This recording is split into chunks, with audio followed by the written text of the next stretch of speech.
Happy Wednesday. Bryce Miller could not get out of the fourth inning, and the Mariners dropped an 8-3 decision at Boston last night. The game began with Seattle getting an early lead off the bat of Jorge Polanco in the top of the first inning. Boston countered later in the frame and eventually took the lead for good on the first of two doubles by former Astro Alex Bregman. Well, now nobody on, and the 1-2 to Polanco. This is shot deep out to right field. It sends Abreu at the wall, and this is gone. Jorge Polanco just keeps on hitting, and he mashes this pitch over the fence and right to put the Mariners in front early, 1-0.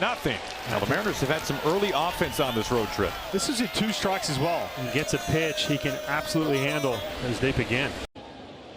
Duran at third. Shot out to right. Raley is there. He'll make the play, and here comes the run on the sac fly. Jarren Duran will touch home, and the Red Sox quickly tie it. And the right hand is 1-2 to Bregman. That one down the line, rocketed at a fair ball. It goes all the way into the corner. In to score, Cedon. Raffy into third, and Bregman delivers. Soft fly ball, right field, not especially deep. Raley having to cover some ground. Raley, a headlong dive to make the catch. And strand runners at second and third base. This one really hung up there, and Raley able to get there just in time to get the Mariners out of a jam. First and third, they lead. The pitch. Swinging on, drive into the gap, and left center field. That's down for extra bases. Cedon scores. Raffy coming to third. He's going to be waved home. Rodriguez to Crawford. Relay. Not in time. Bregman on the throw. Over to third with a foot first slide. 2-run double. And it's 4-1 Red Sox. He's looking for the fastball, and he gets it and barrels a one-hop laser beam to left center. Into the soft spot, it drops in for a base hit.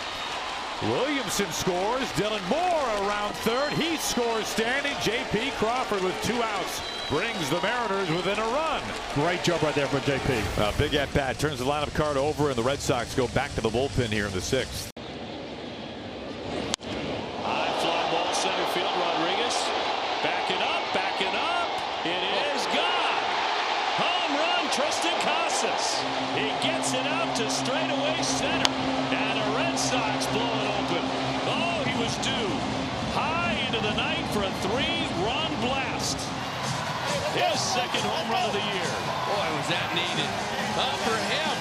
We've recently had 6 games, 6 different start times. Yeah. Narvaez taken off and a ground ball at second. The throw will get right by everybody. Duran with a collision. Here comes Narvaez rounding third. And the flip, he's going to score. Duran dancing after second base. Red Sox lead at 8-3 as Seattle throws it around a bit. Rivas couldn't make the play. Poor throw by the bag, and the Sox were off to the races. He's gone 1 for 3 with a double. He'll fly that one left center field on the run. Cedon Rafael to the track. He's there to make the catch. 1, 2, 3, they go. Manager Dan Wilson was happy to see Seattle get back in within 1 run, but admits the Red Sox have a pretty powerful lineup offensively. We showed a lot of fight, a lot of character again tonight. Coming back in this one, getting it to 4-3, and Pizarro with a really nice job getting out of the jam, keep it right there. A lot of things offensively. Polo continuing to swing the bat very, very well. JP with a couple of hits, big 2 RBI single. Some positives to take away. Guys continue to battle, and we'll come back. Tomorrow night we started out the first couple series here, in a similar way, not getting the first game, but these guys continue to go, and we'll be back and ready to go tomorrow. Running this pitch count up a little bit, and these guys put some good at bats on them. This is a good lineup, and it's a deep lineup, and just not able to let them settle into where the first couple innings he got through pretty well, and then it seemed like they were pushing up the pitch count after that. Seattle and Boston are playing the second of the 3-game sets at Fenway Park today on Root Sports Northwest. 2 will play a morning game our time tomorrow before the Mariners fly home to host the Marlins on Friday. Well, Texas increased its lead to 2 games over Seattle with an 8-5 win over the Athletics yesterday. Houston beat Toronto 5-1 to climb into a second-place tie with the Mariners. Pittsburgh pounded the Angels 9-3 to push the Halos to 2.5 games back of first place.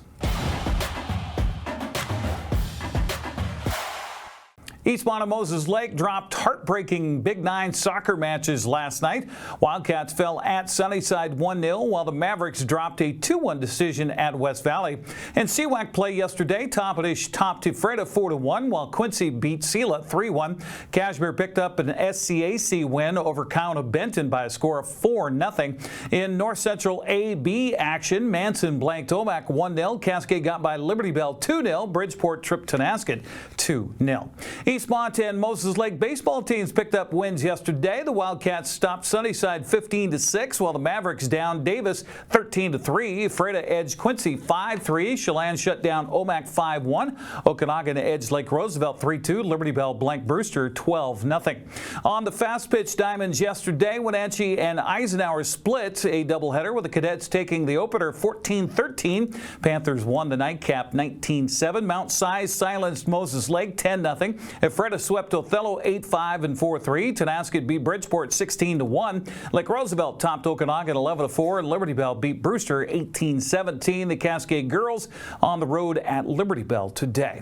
Well, the Wenatchee Bighorns are back in action tomorrow night at Wenatchee Valley College, and NCWLIFE will be there. Wenatchee plays host to the Seattle Superhawks at 7 o'clock. Grant Olson has the play-by-play. Pregame getting underway on our Facebook page at 6:45. Sandy Cooprider is having to handle a little bit of everything right now for the Bighorns after his son and Wenatchee owner Sean Cooprider underwent heart surgery. Sandy says he's been getting a lot of help from the community and the players to make it all happen. This is an all-volunteer organization, and if we didn't have the good volunteers that we've had, we wouldn't be where we're at. And so everybody's kind of stepped up a little bit. We're trying to take the stress away from Sean because he's obviously going through some pretty serious health issues, and we just want him to be healthy just like anybody else. And so our organizations really stepped up. We've had some people from the community have offered to help us, and this is a community team, and this is what we want this community to have and feel like they have ownership in it. Tomorrow's game continues a 7-game homestand for the Bighorns. Following tomorrow night's game, Wenatchee hosts first-place Great Falls Friday night at 7 o'clock, and then Willamette Valley Sunday at 3. Next week features 2 more games against Great Falls Thursday and Friday, and they'll finish the homestand against Vancouver May 9th at 7 o'clock. You can get your tickets, more information at WenatcheeBighorns.com. That's a look at sports news. I'm Eric Granstrom. Have a happy Wednesday.